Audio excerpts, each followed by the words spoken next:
무림맹 재판정 형틀에 묶인 윤도영은 채찍이 떨어지기 직전 협곡과 장부와 금전 창고의 밤을 하나씩 떠올리며 마지막으로 파천권을 쥔 손을 굳게 조입니다. 오늘의 이야기를 시작하겠습니다. 강호의 협과 의리를 지키려면 구독과 좋아요는 필수. 채찍이 허공을 가르며 내려오려는 찰나였습니다. 도영의 시야가 흔들렸습니다. 목과 어깨를 묶은 거친 밧줄의 촉감, 양팔을 뒤로 젖혀 고정한 나무 형틀의 거친 질감, 피와 눅눅한 곰팡이 냄새가 뒤섞인 재판정의 공기가 한꺼번에 밀려왔습니다. 시선이 반사처럼 위로 들렸습니다.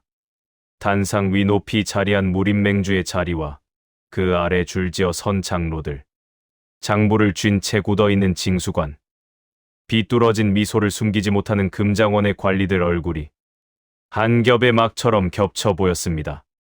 그 순간 다른 장면이 그 위로 포개졌습니다.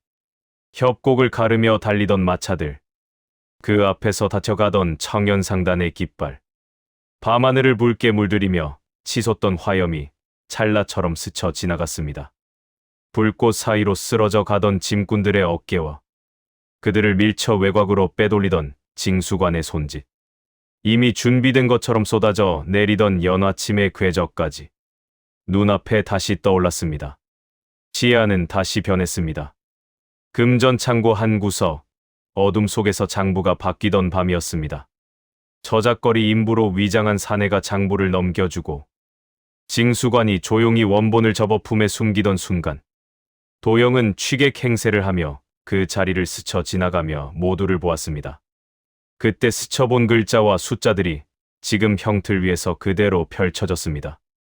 공납액을 부풀린 줄, 청연상단의 이름이 지워진 줄, 금장원으로 옮겨붙은 공납 항목의 흐름이 선처럼 이어졌습니다. 마지막으로 떠오른 것은 추격이 끝난 그 밤이었습니다. 협곡을 빠져나온 끝자락, 몸 곳곳이 찢겨나가듯 비명을 지르던 근육과 가슴 깊은 곳이 끓어오르던 통증, 그리고 숨이 가라앉자 남은 것은 한 줄의 결심뿐이었습니다. 더 이상 도망치지 않겠다는 생각, 장부를 쥔 채 무림맹의 문을 스스로 열고 들어가야 한다는 결론이 그 자리에서 굳었습니다. 기억을 붙잡는 시간이 길어질수록 머릿속이 쪼개지는 듯했습니다. 관자놀이가 박동을 따라 쿡쿡 쑤셨고 속이 울렁이며 위가 뒤집히는 듯한 구토감이 치밀어 올랐습니다. 도영은 이대로 기억을 더 끌어올리면 그대로 의식을 잃을 것이라는 것을 알고 있었습니다. 어릴 적부터 그랬습니다. 한 번 본 것을 그대로 떠올릴 수 있었지만 그 장면을 오래 들여다보려 할수록 머릿속에서 쇠망치가 내려치는 것처럼 아팠습니다. 이 능력은 축복이 아니라 저주에 가까웠습니다. 그러나 지금은 피할 수 없었습니다. 형틀 위에서 목을 조르던 밧줄의 감각보다, 곧 쏟아질 채찍보다 그 기억들이 더 분명했습니다. 도영은 마지막으로 한 장면만 더 꺼내 들었습니다. 무림맹의 큰 문 앞, 새벽 안개가 깔린 돌계단, 손에 쥔 장부의 무게, 문이 열리며 쏟아져 나오던 무림맹 무사들의 시선. 그 앞에서 도영은 천천히 장부를 들어 올렸습니다. 자수하러 왔다고 말하며 협곡과 금장원, 공납의 길을 설명하겠다고 말했습니다. 거기까지 떠올렸을 때 머릿속이 하얗게 비었습니다. 형틀 위로 돌아오자 숨이 먼저 새어나왔습니다. 입안에 쓴 침이 고였습니다. 토해내고 싶었으나 입을 굳게 다물고 삼켰습니다. 채찍이 내려오려는 순간이 그대로 이어졌습니다. 지금 이 자리에서 말을 늘어놓는 것은 의미가 없었습니다. 이미 판결은 내려졌고 이 재판정의 공기는 도영이 무슨 말을 하든 믿지 않겠다고 굳어져 있었습니다. 그래서 말을 아끼기로 했습니다. 대신 지금까지 숨겨온 것을 몸으로 보여줄 생각이었습니다. 형틀을 고정한 쇠사슬이 양옆으로 팽팽하게 당겨져 있었습니다. 손목과 발목을 감싼 쇠고리는 피와 땀이 굳어붙어 있었고 몸을 조금만 움직여도 살이 벗겨지는 감각이 일었습니다. 청강채로 달라진 몸은 그 모든 감각을 또렷하게 느끼고 있었습니다.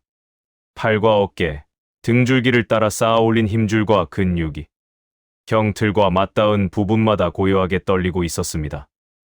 노은평과 함께 산중에서 반복해 온 수련이 떠올랐습니다. 새벽마다 무게도를 쥐고 뛰어올랐던 순간들, 갈비뼈가 비명을 지를 때까지 이어진 망치질과 버티는 호흡, 천강체의 형을 온몸으로 새긴 밤들이 모두 이 한순간을 위해 쌓여온 것처럼 느껴졌습니다. 도영은 숨을 깊게 들이켰습니다. 쇄골 아래로 내려가는 숨을 가슴 깊은 곳에서 한 번 더 눌러 담았습니다. 전신의 근육이 단단히 조여질 때까지 호흡을 멈추었습니다. 가슴 깊은 곳이 다시 비명을 지를 듯한 통증을 내보이며 꿈틀거렸지만 이번에는 그 통증을 피하지 않았습니다. 채찍이 내려오는 소리가 들렸습니다. 경리의 팔이 휘둘러지는 움직임이 공기를 갈랐습니다. 그 순간 도영은 몸 전체를 한번 뒤틀었습니다. 형틀을 고정하던 나무 기둥이 끼익하는 소리를 내며 비틀렸습니다. 천강체로 단련된 어깨와 등줄기가 형틀을 안에서부터 밀어 올렸습니다.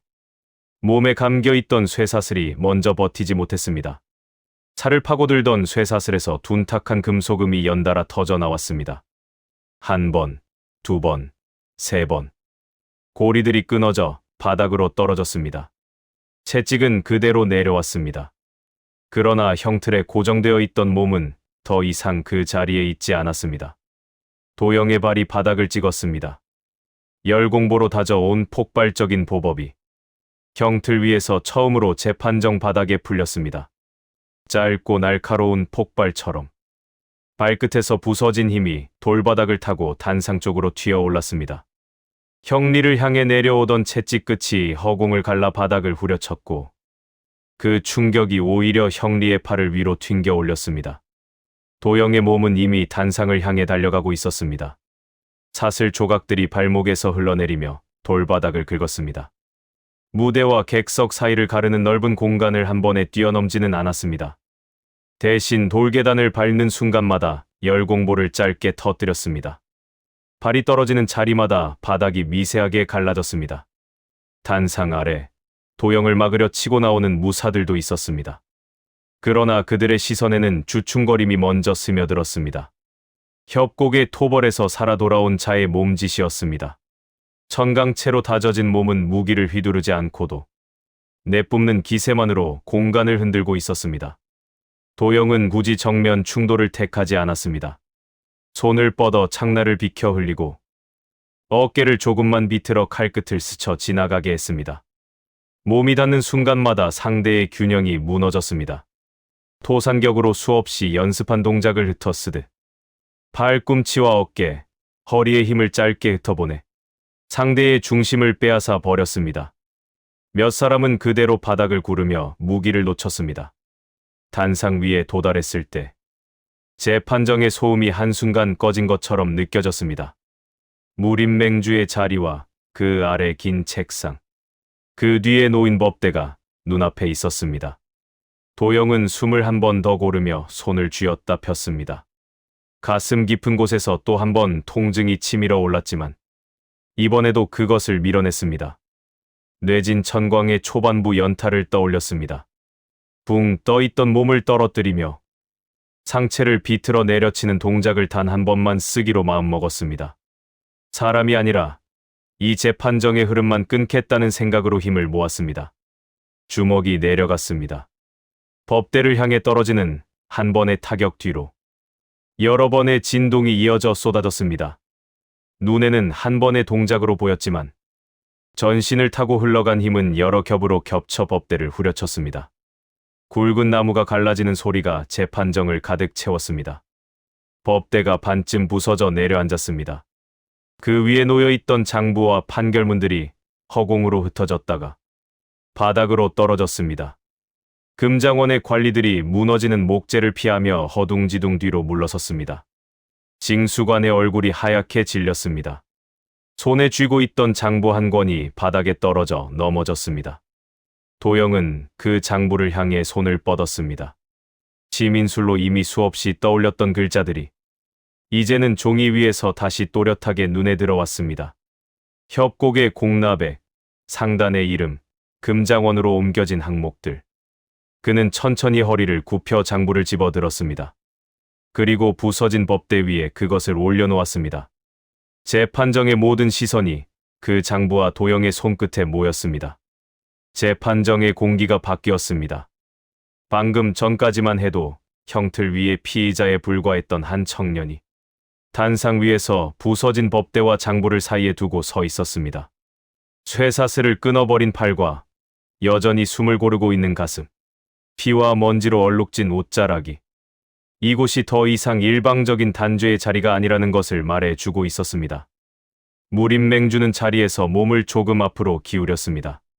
지금까지는 남이 써준 판결문을 읽어 내려가면 그만인 자리였습니다. 그러나 눈앞에서 한 사람이 사슬을 끊고 법대를 부수고 장부를 올려놓은 순간 이 재판정은 다른 방향으로 기울기 시작했습니다. 무림맹주의 시선이 장부와 도영의 얼굴을 번갈아 스쳐 지나갔습니다. 주변의 장로들이 낮게 웅성거리려는 순간 그는 손을 들어 조용히 그 소리를 막았습니다. 재판정 안에 숨소리만이 남았습니다. 채찍을 쥔 형리의 손이 허공에서 떨리고 있었고 금장원 측 인물들의 눈빛은 흔들리고 있었습니다. 징수관은 입술을 깨문 채 장부를 바라보고 있었습니다. 그 침묵의 한가운데에서 무림맹주의 목소리가 낮게 흘러나왔습니다. 그 목소리는 길지 않았습니다. 그러나 그 한마디로 재판정의 공기가 완전히 뒤집히려 하고 있었습니다. 그 장부, 이리 가져오게. 무림맹주 강천극의 목소리였습니다. 높지 않았지만 재판정 구석까지 또렷이 울렸습니다. 도영은 장부에서 손을 떼지 않은 채 강천극을 바라보았습니다. 맹주의 눈빛은 징수관이나 금장원 원주와는 달랐습니다. 공포나 당혹 대신 흥미와 계산이 섞인 차가운 빛이 감돌고 있었습니다. 그는 도영이 형틀을 부수고 단상에 올라온 것을 하나의 무질서가 아니라 새로운 패가 등장한 것으로 보고 있었습니다. 도영은 장부를 들어 올렸습니다. 이 장부는 제가 가져갈 수 없습니다. 도영의 목소리는 갈라져 있었지만 흔들리지 않았습니다. 이 안에 적힌 것은 숫자가 아니라 협곡에서 죽은 사람들의 목숨값입니다. 맹주께서 직접 확인하셔야 합니다. 누가 공납을 핑계로 상단을 지우고 누가 그 자리에 다른 이름을 채워 넣었는지. 징수관 류익산이 비명을 지르듯 외쳤습니다. 맹주님, 저자는 흉인입니다. 재판정을 모독하고 난동을 부린 죄인입니다. 당장 처단해야 합니다. 그의 손짓에 따라 단상 아래 있던 무사들이 다시 움직이려 했습니다. 그러나 강천극은 손을 들어 그들을 제지했습니다. 내가 보겠다. 그는 천천히 자리에서 일어났습니다.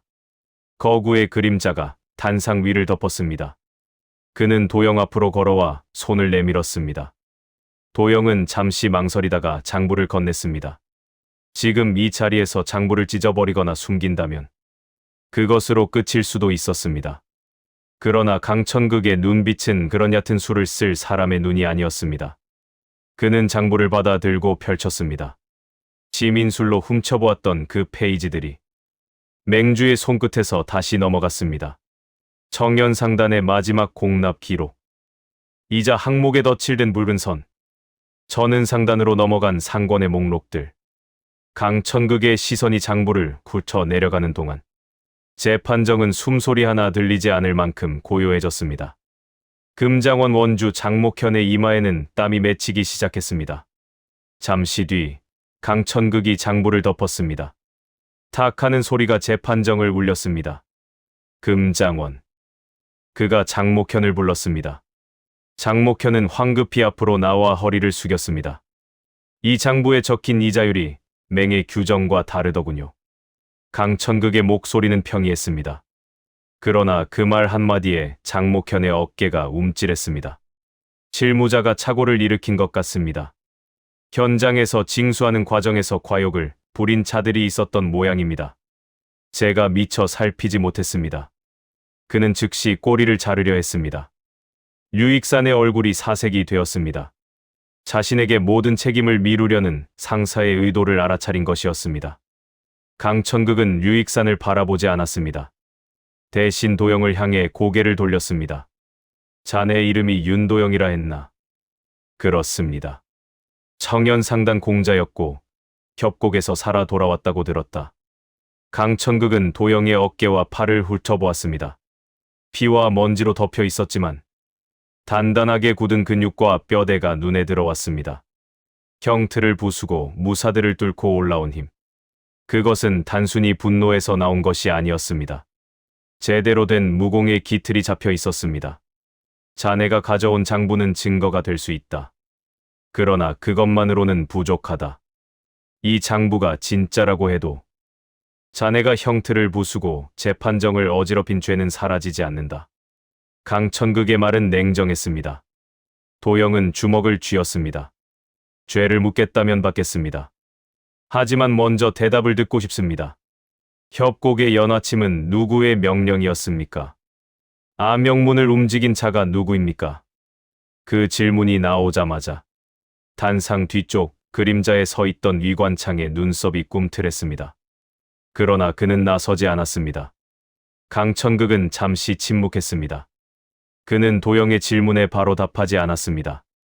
대신 전혀 다른 제안을 꺼냈습니다. 내기를 하나 하지. 그 말에 좌중이 술렁거렸습니다. 맹주가 죄인과 내기를 한다는 것은 전례가 없는 일이었습니다. 자네는 힘으로 이 자리에 올라왔다. 그렇다면 그 힘을 증명해 보아라. 만약 자네가 내 검을 3번 받아낸다면 이 장부를 정식으로 받아들이고 재수사를 명하겠다. 협곡의 일도 다시 들여다보겠다. 그것은 파격적인 제안이었습니다. 동시에 치명적인 함정이기도 했습니다. 무림맹주 강천극은 창과 권을 겸해 쓰는 천하의 고수였습니다. 그의 검을 3번 받아낸다는 것은 목숨을 3번 내놓는다는 것과 같았습니다. 도영은 강천극의 눈을 똑바로 쳐다보았습니다. 그 안에는 단순한 시험을 넘어선 무언가가 있었습니다. 도영의 그릇을 재보려는 의도, 그리고 이 소란을 자신의 권위로 덮어버리려는 계산이 섞여 있었습니다. 받겠습니다. 도영의 대답은 망설임이 없었습니다. 피할 수 없는 길이라면 뚫고 지나가야 했습니다. 강천극은 미소를 지으며 옆에 있던 호위 무사의 검을 뽑아들었습니다. 화려하지 않은 평범한 검이었지만 그가 쥐는 순간 검기가 서늘하게 일어났습니다. 재판정 중앙이 비워졌습니다. 도영은 단상 한가운데 섰습니다. 무기는 없었습니다. 믿을 것은 천강채로 다져진 몸과 주먹뿐이었습니다. 첫 번째 검이 들어왔습니다. 단순한 찌르기였습니다. 그러나 그 속도는 눈으로 쫓기 어려울 만큼 빨랐습니다. 검끝이 공기를 찢으며 가슴 한가운데로 날아들었습니다. 도영은 시민수를 켤 틈도 없었습니다. 몸이 먼저 반응했습니다. 왼발을 뒤로 빼며 상체를 비틀었습니다. 검끝이 옷자락을 스치며 지나갔습니다. 피부가 베이는 듯한 날카로운 기운이 가슴을 훑었습니다. 피하지 못했다면 심장이 뚫렸을 궤적이었습니다. 강천극은 멈추지 않고 검을 돌렸습니다. 두 번째 검은 백이었습니다. 위에서 아래로 태산이 무너지는 듯한 무게가 실려 내려왔습니다. 피할 공간이 없었습니다. 도영은 금강반석의 기운을 전신으로 끌어올렸습니다. 양팔을 교차해 머리 위를 막았습니다. 검이 팔뚝에 닿는 순간 뼈가 으스러지는 듯한 충격이 전해졌습니다. 도영의 무릎이 꺾였습니다. 바닥 돌이 깨지며 발이 푹 꺼졌습니다. 그러나 팔은 내려가지 않았습니다. 천강채로 굳힌 뼈와 근육이 검의 무게를 버텨냈습니다. 강천극의 눈에 이체가 서렸습니다. 맨몸으로 자신의 검을 받아낸 자는 많지 않았습니다. 그는 검을 거두며 한 걸음 물러섰습니다. 2번은 버텼군. 마지막이다. 3번째 검은 달랐습니다.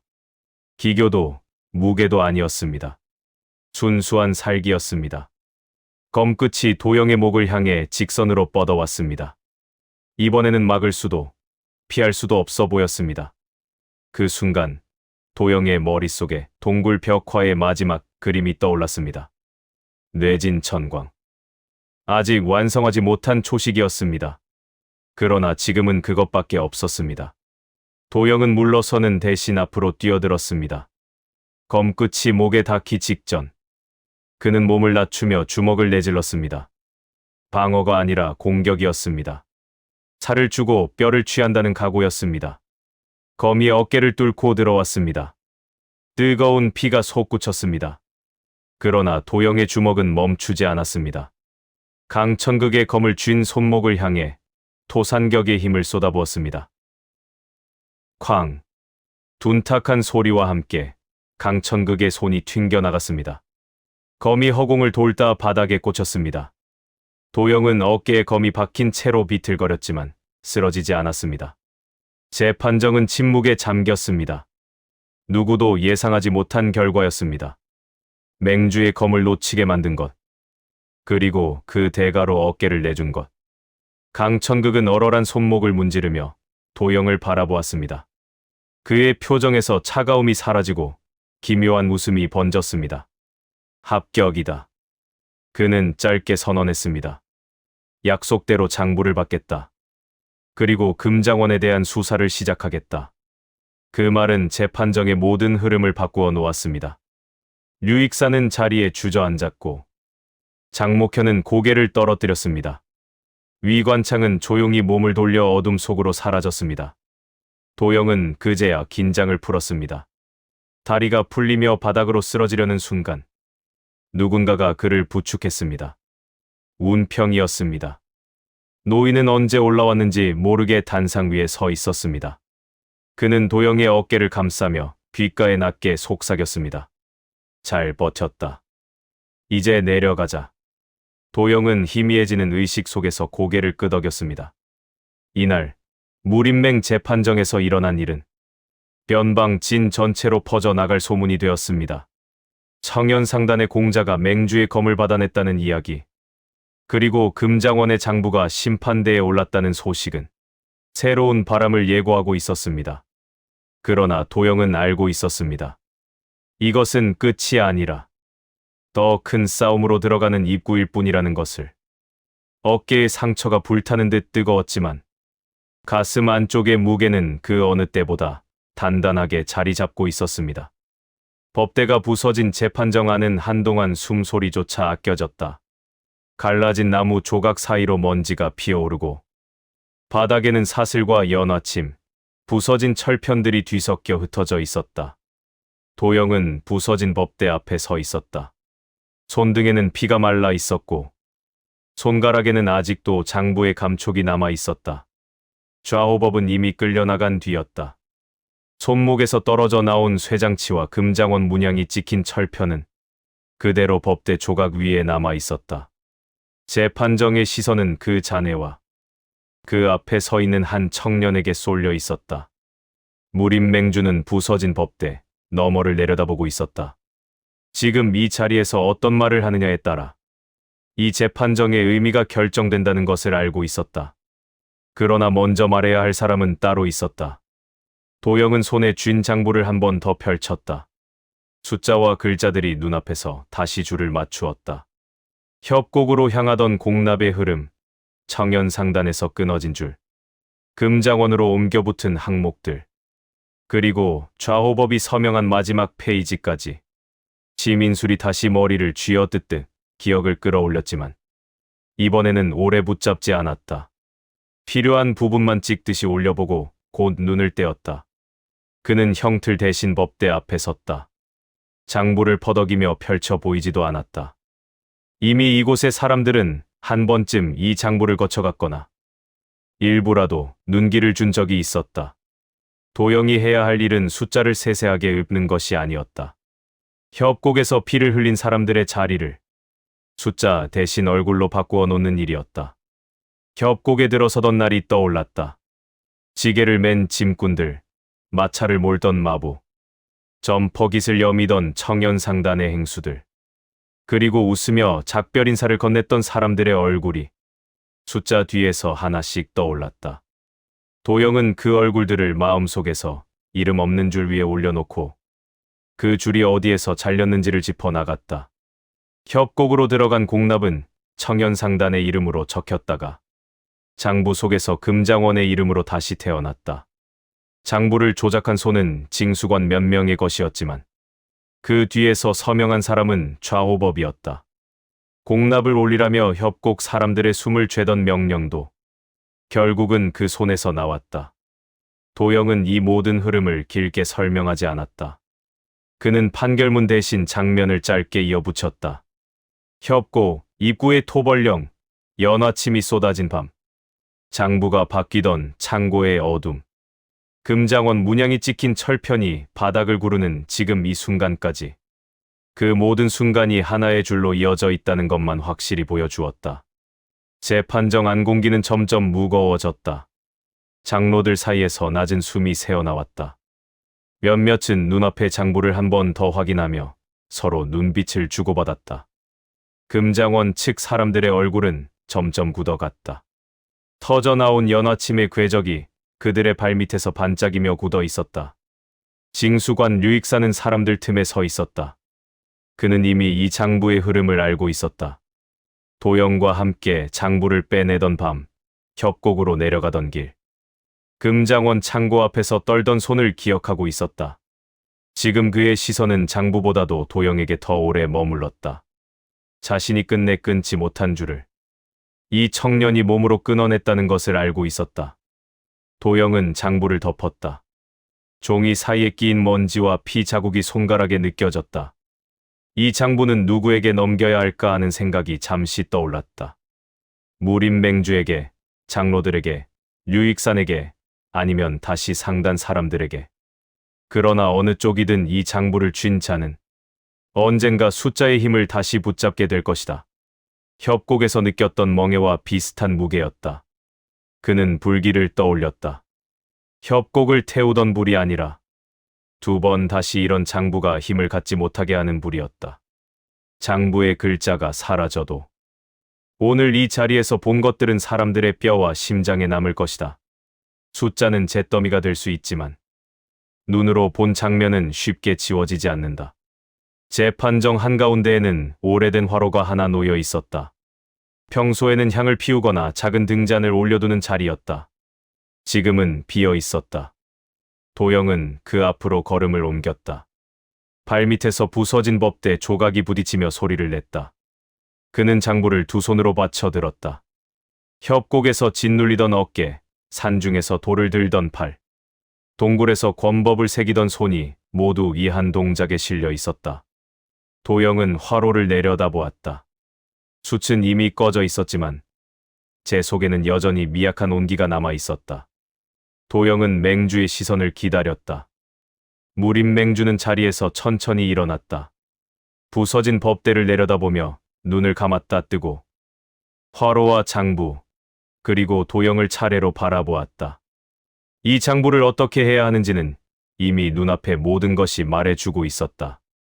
협곡의 피, 연화침, 금장원의 문양, 좌오법의 붕괴된 손목, 그리고 쇠사슬을 끊고 단상 위에 선 한 사람이 말해주고 있었다. 맹주는 고개를 한번 끄덕였다. 그 한 번의 끄덕임으로 재판정 안공기가 방향을 틀었다. 장로들 사이의 웅성거림이 잠시 일었다가 곧 사라졌다. 좌우에 서 있던 무사들이 한 걸음 물러나 화로 주변의 공간을 비웠다.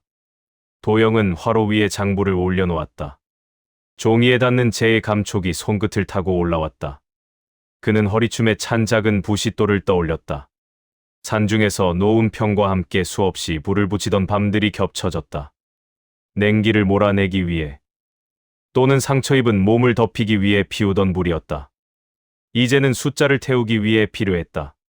그는 화로 옆에 놓인 비상용 화톱불을 집어 올렸다. 재판정 구석에 세워두었던 작은 횃불이 이미 누군가의 손에서 불이 붙은 채 건네지고 있었다. 도영은 그것을 받았다. 불꽃이 흔들리며 그의 눈동자에 비쳤다. 장부 위로 불길이 내려갔다. 처음에는 가장자리가 조금씩 말리듯 검게 변했다. 잉크가 번지며 글자들이 비틀렸다. 협곡의 공라백을 기록한 줄이 먼저 휘어지고 정연상단의 이름이 적힌 부분이 천천히 갈라졌다. 금장원으로 옮겨붙은 항목들이 마지막까지 남아있다가 마침내 불길에 삼켜졌다. 숫자와 글자의 줄이 하나씩 떨어져 나가며 재로 변했다. 장부를 넘어 화로 안쪽으로 불길이 타고 들어갔다. 비린 피냄새와 함께 종이가 타는 냄새가 재판정 안에 퍼졌다. 사람들의 시선이 모두 그 불길에 매달렸다. 금장원 측 무리들 안에서 누군가가 앞으로 뛰쳐나오려다 멈추었다. 이제 와서 장부를 되찾는다고 해도 이미 연화침 장치와 금장원 문양, 좌우법의 몰락이 모든 것을 말해주고 있었다. 숫자를 다시 주워 담을 수는 없었다. 불길은 그 사실을 천천히 새기고 있었다. 징수관 류익사는 두 손을 모았다. 그 역시 이 장부 위에 있던 많은 줄을 보고도 끝내 끊지 못했다. 그러나 지금 이 불길 앞에서 자신의 잘못을 장부와 함께 태우는 수밖에 없다는 것을 알고 있었다. 협곡으로 내려가던 길에서 도영에게 건넸던 짧은 말들, 떨리던 손이 떠올랐다. 이제 남은 것은 이 사람의 뒤를 따라 서 있는 것뿐이었다. 불길이 잦아들기 시작했다. 화로 안에는 더 이상 글자를 알아볼 수 있는 종이 조각이 남지 않았다. 재판정 안공기는 전과는 다른 무게를 품고 있었다. 숫자의 줄이 아니라 재와 연기, 그리고 사람들의 숨이 그 자리를 채웠다. 그러나 모든 것이 끝난 것은 아니었다. 장부는 사라졌지만 금장원의 힘과 그 뒤에 숨어있던 손들은 여전히 밖에 남아 있었다. 재판정의 바닥에 떨어진 금장원 문양과 연화침 잔해가 그 증거였다. 누군가는 이 잿더미 위에서 또 다른 숫자를 세우려 할 것이었다. 무림맹주는 화로를 바라보며 조용히 손을 들었다. 재판정 양옆에 서 있던 무사들이 일제히 허리를 고추 세웠다. 장로들은 서로 눈빛을 나누었다. 이 자리에서 토벌령이 다시 내려질 것이 분명했다. 이번에는 청년상단이 아니라 금장원과 그 뒤에서 연화침을 쥐고 있던 손들을 향한 것이 될 것이었다. 도영은 화로 앞에서 한 걸음 물러섰다. 손바닥에 남은 재와 그 으름을 털어내지도 않았다. 그 손으로 앞으로 무엇을 쥐어야 할지 알고 있었기 때문이었다. 장부 대신 쥐어야 할 것은 숫자가 아니라 사람들의 숨, 그리고 자신이 갈라야 할 길이었다. 한쪽 구석에서 쇠가 바닥을 긁는 소리가 났다. 금장원 측에서 아직 체념하지 못한 한 사람이 검을 끌어내며 앞으로 나왔다. 그러나 도영은 돌아보지 않았다. 그에게 다가가기 전에 이미 운평의 그림자가 그 앞을 막아서고 있었다. 노인은 언제나처럼 말없이 등 뒤를 지키고 있었다. 도영은 재판정 문을 향해 걸음을 옮겼다. 쇠사슬이 끊어진 발목은 가벼웠지만 어깨에 내려앉은 무게는 전보다 더 무거워져 있었다. 그러나 이제는 그 무게를 감당할 힘이 몸 안에 있었다. 문이 열리고 바깥에 햇살이 쏟아져 들어왔다. 재판정 안의 어두운 공기와 바깥의 빛이 경계에서 섞였다. 도영은 그 빛 속으로 걸어 나갔다. 재판정을 빠져나가는 뒷모습은 더 이상 도망자가 아니라 길을 만드는 자의 그것이었다. 재판정은 아직도 흔들리고 있었습니다. 부서진 법대의 잔해가 한쪽으로 쓸려 있었고 산산이 찢어진 판결문이 피와 먼지에 젖어 바닥에 붙어 있었습니다. 천장에서 떨어진 석가루가 가늘게 내려앉는 동안 아무도 먼저 입을 열지 못했습니다. 도영은 단상 위에서 숨을 고르고 서 있었습니다. 손등과 팔뚝에 말라붙은 피가 갈라져 있었고 사슬에 긁힌 살같이 서늘한 공기를 맞으며 욱신거렸습니다. 그러나 가슴 깊은 곳에서 일어난 통증은 점점 다른 모양으로 바뀌고 있었습니다. 천강채로 다져진 근육들이 아직도 떨리고 있었고 온몸을 타고 흐른 기운이 잔향처럼 재판정을 메우고 있었습니다. 무림맹주의 시선이 도영을 향해 곧게 뻗어왔습니다. 그 시선은 한때 피의자였던 청년을 내려다보는 것이 아니라 이미 승부를 낸 한 무인을 평가하는 눈빛에 가까웠습니다. 도영은 부서진 법대 위에 놓인 장부를 한번 내려다보았습니다. 시민술로 이미 수없이 떠올렸던 글자들, 숫자들, 지워지고 바뀐 이름들이 종이 위에서 그대로 도드라져 있었습니다. 그는 낮지만 분명한 목소리로 입을 열었습니다. 도영의 말이 재판정을 가로질러 퍼져나갔습니다. 협곡에서의 공납 행렬, 청년상단 깃발이 먼저 타 들어간 순서, 연화침이 떨어진 지점, 징수관이 인부들을 밀어 빼낸 순간까지 그가 눈으로 본 것만을 마디마디 짚어 나갔습니다. 설명은 길지 않았습니다. 한 줄 한 줄이 장부 위의 숫자들과 맞물리며 들으려는 사람이라면 누구라도 그림을 떠올릴 수 있도록 짧고 단단하게 이어졌습니다.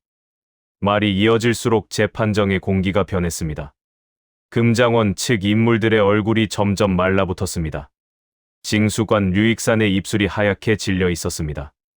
그는 여러 번 입을 때려다 결국 다물었습니다. 반박하려면 장부를 다시 펼쳐야 했고, 그 장부에는 이미 자신이 묻어둔 흔적이 고스란히 남아 있었습니다. 좌측의 선 좌호법이 한 발을 내디뎠습니다. 갑옷자락이 스쳤습니다. 도영은 그 기척을 느꼈습니다. 여전히 이 재판정을 힘으로 눌러버리려는 손이 남아있다는 것을 알고 있었습니다. 그 순간 무림맹주가 손을 들었습니다. 장로들이 움직이려다 멈췄습니다. 좌호법의 발걸음도 거기서 멈추었습니다. 정적이 다시 내려앉았습니다. 무림맹주의 목소리가 조용히 울렸습니다. 그는 먼저 장부에 적힌 공납 항목을 읽어 내려갔습니다. 청년상단의 이름이 지워진 자리, 금장원으로 옮겨 붙은 줄. 장부를 넘긴 날짜가 협곡 참사 전날로 되어 있는 부분을 차례대로 짚었습니다. 이어 류익산의 이름과 도장이 찍힌 곳을 손가락으로 톡톡 두드렸습니다. 도영은 그 손가락의 움직임을 시민술로 다시 떠올렸습니다. 밤중 창고 안, 등불 아래에서 장부를 넘기던 손길과 지금 법대 위를 두드리는 손가락이 한 화면으로 겹쳐졌습니다. 관자놀이가 다시 욱신거렸지만 그는 더 깊이 들여다보려 하지 않았습니다. 이제는 자신의 기억이 아니라 이 자리에서 드러난 사실이 말을 해야 할 차례였습니다. 무림맹주는 천천히 시선을 들었습니다. 먼저 도영을 보았고 그 다음으로 류익산을 보았습니다. 그리고 마지막으로 금장원 측 대표의 얼굴을 오래 바라보았습니다. 대표의 이마에 엷은 땀이 번지고 있었습니다. 그는 억지 웃음을 지으려다가 입꼬리만 떨었습니다. 무림맹주의 한숨이 짧게 흘러나왔습니다. 그 숨 속에는 분노와 피로, 그리고 결정을 내린 사람의 무게가 섞여 있었습니다. 그는 조용히 입을 열어 이 재판의 초점을 바꾸겠다고 선언했습니다. 이 자리는 더 이상 한 상단의 죄만을 따지는 자리가 아니며 공납길 전체에 들이운 부패와 피의 책임을 함께 물어야 하는 자리라고 말했습니다. 재판정 구석에서 웅성거림이 일었습니다. 그러나 장로들조차 함부로 목소리를 높이지 못했습니다. 방금 전 형틀을 부수고 법대를 갈라버린 주먹의 잔향이 아직 남아있었기 때문이었습니다. 무림맹주가 말을 이었습니다. 그는 도영에게 가볍게 고개를 끄덕이며 물었습니다.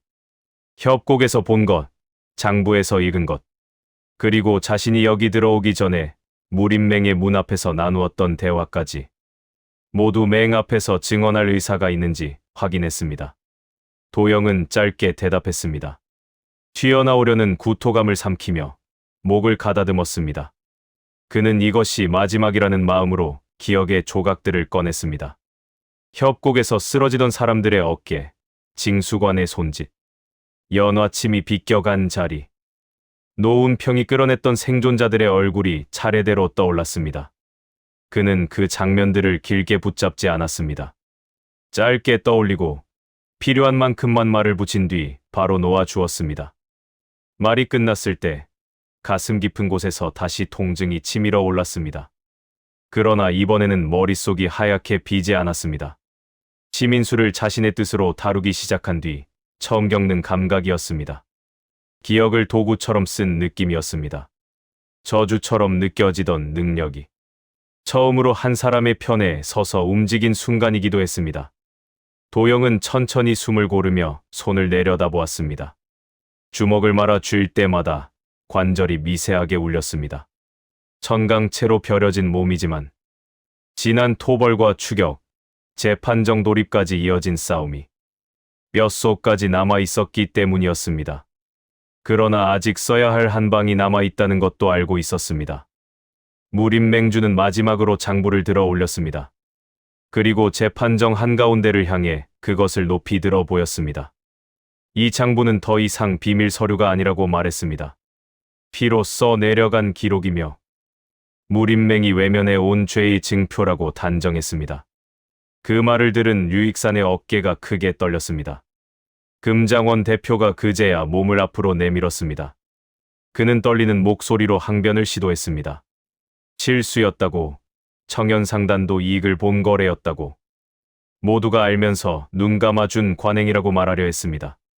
그러나 그가 말을 잇기도 전에 한 장로가 벌떡 일어나 손을 내리쳤습니다. 그의 눈에도 분노가 서려 있었습니다.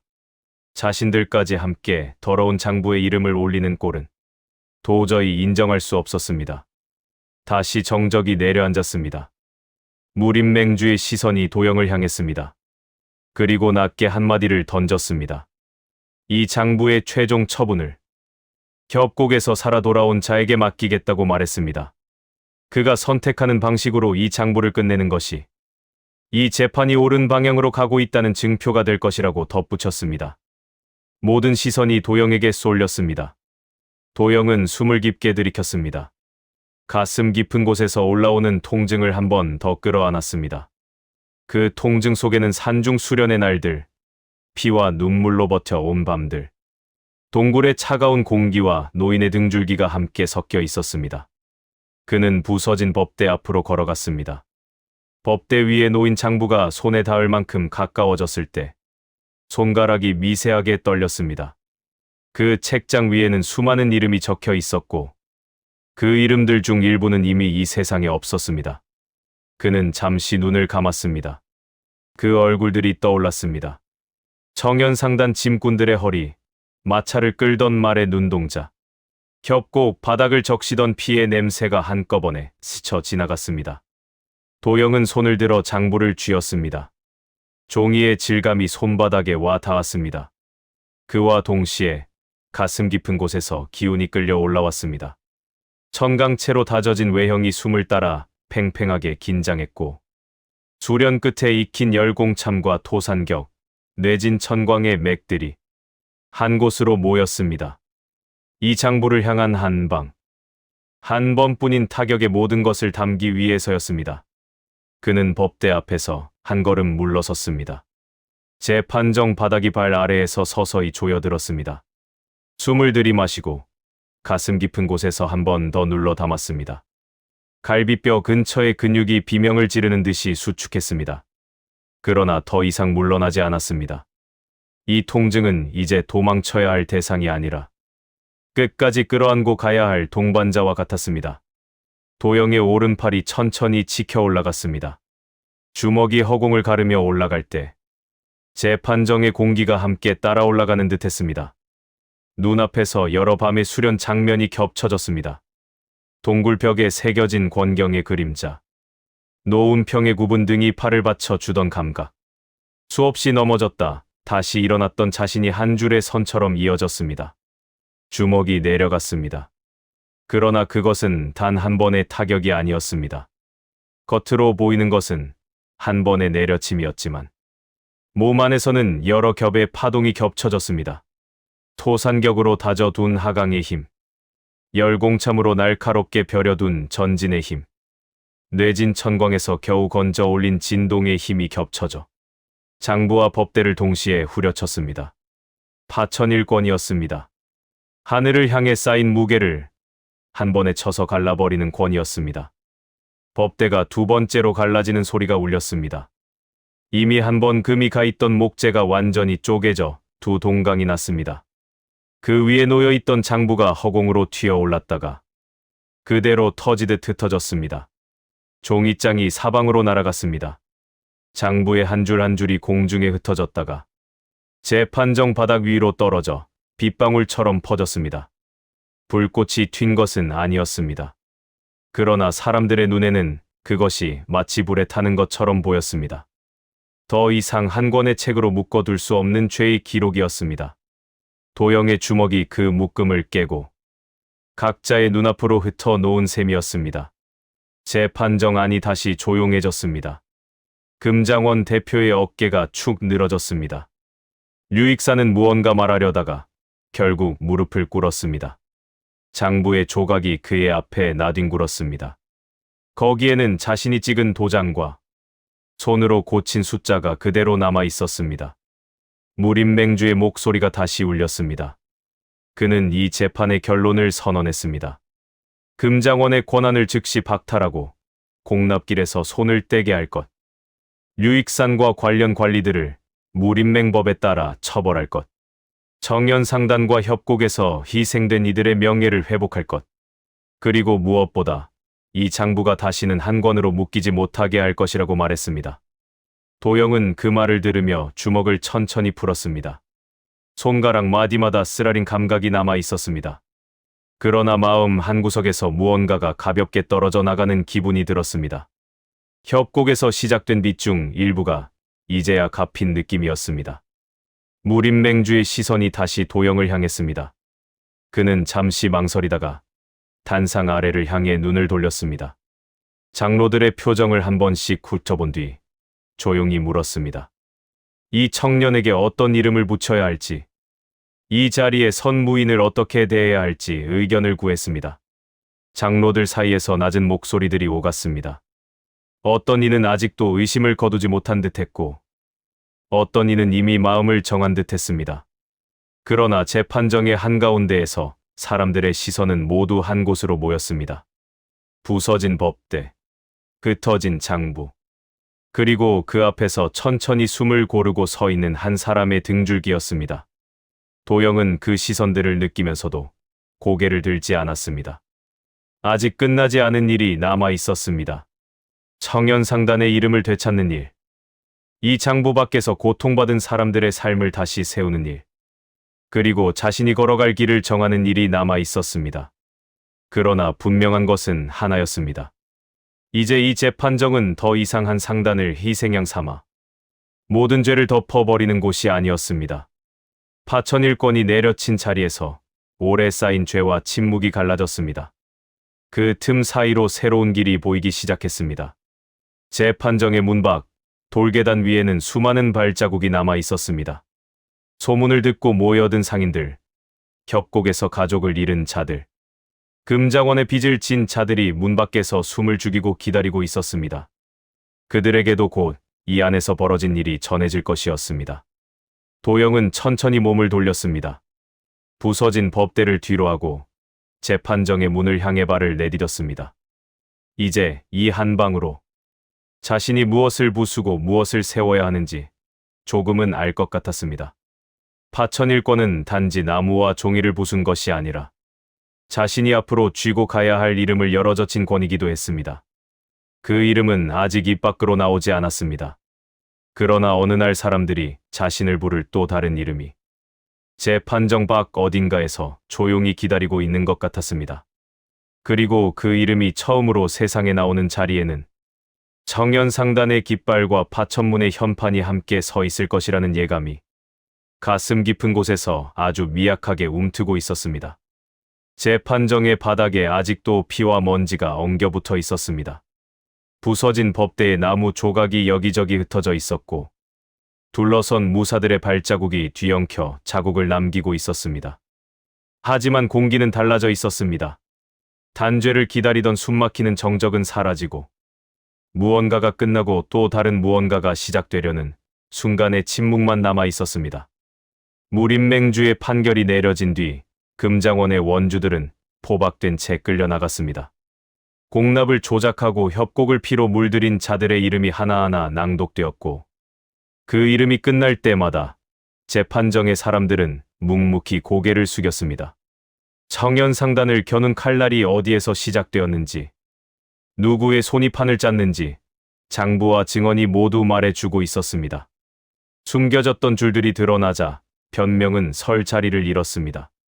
징수관 류익사는 끝까지 자리를 지키고 서 있었습니다. 얼굴은 잿빛으로 질려 있었지만 무릎을 꿇지 않았습니다.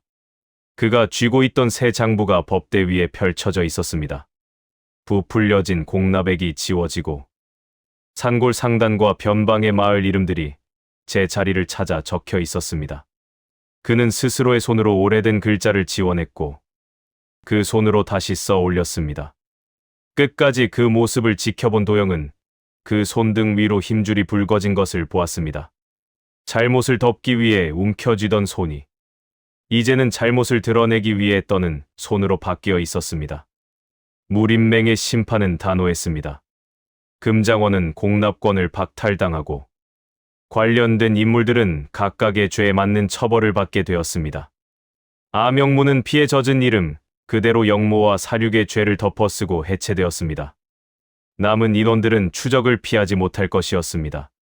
협곡에서 흘린 피가 헛되지 않도록 무림맹은 이번만큼은 눈을 돌리지 않겠다고 선언했습니다. 그러나 도영의 마음을 가장 무겁게 짓누른 것은 협곡에 쓰러져 간 이들의 이름이었습니다. 장부에는 숫자로만 남아 있었던 사람들이었습니다. 청년상단의 짐꾼과 마부, 산골에서 내려온 장정들이었습니다. 그 얼굴들은 장부 어디에도 그려져 있지 않았습니다. 하지만 도영의 시민술은 그들을 한 사람 한 사람 눈앞에 불러냈습니다. 짐승을 몰던 손, 마차의 멍에를 어루만지던 거친 손, 추위를 이기려고 웃던 입술과 주름진 눈가가 모두 머릿속에 떠올랐습니다. 그 기억들을 오래 붙잡고 있을수록 관자놀이 안쪽에서 둔탁한 통증이 쿡쿡 치고 올라왔습니다. 속이 뒤집히는 구토감이 다시 목구멍에 차올랐습니다. 도영은 눈을 감았다 뜨며 그 얼굴들을 조용히 보내주었습니다. 더 이상 그들에게 미안하다는 말만 되뇌고 서 있지는 않겠다고 마음속에서 다짐했습니다. 이 단죄는 끝이 아니라 시작이어야 했습니다. 재판정이 서서히 비워지기 시작했습니다. 무림맹주가 자리에서 물러난 뒤 장로들은 각자의 문파와 관청으로 흩어져 나갔습니다. 공납을 거두는 법을 다시 짜야 했고 협곡과 변방의 질서를 수습해야 했습니다. 누구도 더 이상 이 사건을 사소한 지방의 소동으로 여기지 않았습니다. 한 번 피로 물든 장부는 손을 씻는다고 해서 쉽게 하얗게 돌아오지 않는다는 사실을 눈앞에서 확인했기 때문이었습니다. 청년상단 사람들은 재판정 가장자리에서 조용히 서로를 부둥켜 안고 있었습니다. 세화는 연서의 어깨를 붙들고 서 있었고 어머니는 두 아이를 번갈아 바라보다 끝내 눈물을 흘렸습니다. 가족을 잃을 뻔했던 하루였습니다. 협곡을 빠져나와 다시 이 자리에 서기까지 얼마나 많은 밤을 떨며 보냈는지 누구도 말로 다 풀어놓지 못했습니다. 대신 서로의 체온을 확인하며 버텼습니다. 도영은 가족에게 다가가지 않고 잠시 먼 발치에서 그 모습을 바라보았습니다. 채찍 자국이 살을 가른 자리가 아직 붉었습니다. 천강채로 다져진 몸이 아니었다면 버티지 못했을 상처였습니다. 그러나 몸의 상처보다 더 깊은 것은 마음의 흉터였습니다. 그는 한때 이 모든 것을 피해 도망치고 싶어 했습니다. 협곡에서 도망치던 밤. 몸이 찢어지는 고통보다 두려움이 더 컸던 순간도 떠올랐습니다. 이제는 달랐습니다. 그는 더 이상 도망치는 등 뒤를 기억하지 않았습니다. 대신 다시 돌아와 무언가를 세우려는 사람들의 뒷모습을 기억하기로 했습니다. 무림맹 재판정의 바닥에 흩어진 장부 조각처럼 부서진 것들을 주워 모아 다른 모양의 판을 짜는 일에 자신이 서 있어야 한다고 느꼈습니다. 청년상단에 남은 상인들과 마부들은 재판이 끝난 뒤에도 천막을 접지 않았습니다. 무림맹이 공납제도를 손보는 동안 어디까지 살아남을 수 있을지 누구도 알 수 없었습니다. 하지만 그들은 협곡으로 돌아가겠다고, 다시 길 위에 서겠다고 마음을 모으고 있었습니다. 장부는 정리될 수 있습니다. 그러나 길은 걸어야만 이어지는 것이었습니다. 이때 노은평이 조용히 도영의 곁으로 다가왔습니다. 산중에서 처음 만났을 때와는 다른 모습이었습니다. 허리는 여전히 굽어 있었지만 걸음은 느리기만 한 것이 아니었습니다. 협곡과 재판정에서 함께 겪은 시간들이 노인의 눈빛에 묵직한 빛을 더했습니다. 그는 아무 말도 하지 않고 도영의 어깨를 한번 두드렸습니다. 그 손길에는 여러 겹의 의미가 얹혀 있었습니다. 산중에서 첫 수를 가르쳐 줄 때의 무심한 손길, 도영이 쓰러질 때마다 다시 일으켜 세우던 거친 손, 열공보와 뇌진 천광의 형을 몸으로 새기게 만들던 매서운 손이 모두 겹쳐 있었습니다. 그 손길이 이제는 인정과 신뢰의 무게를 품고 도영의 어깨를 누르고 있었습니다. 도영은 고개를 숙여 그 무게를 온전히 받아들였습니다. 잠시 후 무림맹에서 공식적인 제안이 내려왔습니다. 청년상단과 협곡 일대의 방어와 치안을 맡을 새로운 세력을 세우자는 제안이었습니다. 이름을 무엇으로 할지, 누가 앞에 설지, 어떻게 책임을 나눌지 논의가 이어졌습니다. 여러 문파의 시선이 청년상단과 도영, 그리고 노은평에게로 모였습니다. 협곡을 지키고 산중을 터전으로 삼을 수 있는 사람들은 많지 않았습니다. 강호의 중심에서 멀리 떨어진 이곳에 남아있겠다고 나설 이들도 드물었습니다. 그러나 도영의 마음은 이미 정해져 있었습니다. 그가 처음 주먹을 쥔 곳이 협곡이었고 천강채의 첫 숨을 들이킨 곳이 산중굴 앞이었습니다. 피와 땀이 스며든 곳을 떠나 다른 곳으로 가겠다는 생각은 떠오르지 않았습니다. 새로운 문파의 이름을 짓는 일은 오래 걸리지 않았습니다. 하늘을 찢듯이 내리꽂히던 권을 떠올리는 이들이 많았습니다. 재판정에서 법대를 부수고 재판의 흐름을 되돌려 놓던 한방의 권도, 협곡을 빠져나오며 포위망을 부수던 권도, 모두 사람들의 눈에 깊이 새겨져 있었습니다. 사람들은 그 주먹을 하늘을 치는 권이라 불렀습니다. 도영은 그 말이 자신의 것이 아니라고 느꼈습니다. 그 권에는 노은평의 숨이 절반 이상 실려 있었고 협곡에서 쓰러져간 이들의 절박함이 실려 있었습니다. 그러나 사람들은 그 권을 계단 삼아 일어서려 하고 있었습니다. 피로 얼룩진 길 위에서 다시 걷기 위해 손을 뻗고 있었습니다. 그 손을 뿌리칠 이유는 없었습니다. 새로운 문파의 이름은 그렇게 정해졌습니다. 하늘을 찢는 권이라는 뜻을 담은 이름, 파천문. 협곡과 산중, 그리고 청연상단을 잇는 이름이었습니다. 무림맹은 파천문을 협곡 일대의 방패로 인정했고 공납을 이유로 한 무분별한 토벌을 다시는 허락하지 않겠다고 명문으로 남겼습니다. 문주의 자리는 자연스럽게 도영에게 돌아왔습니다. 그가 걸어온 길과 지금 서 있는 자리가 그 사실을 말해주고 있었습니다. 도영은 그 자리를 쉽게 받아들이지 않았습니다. 무인의 길은 아직 멀었습니다. 토산격과 열공참, 뇌진 천광이 완성형으로 몸에 배었다고 해도 강호에는 그보다 더 깊고 넓은 물결이 끝없이 흐르고 있었습니다.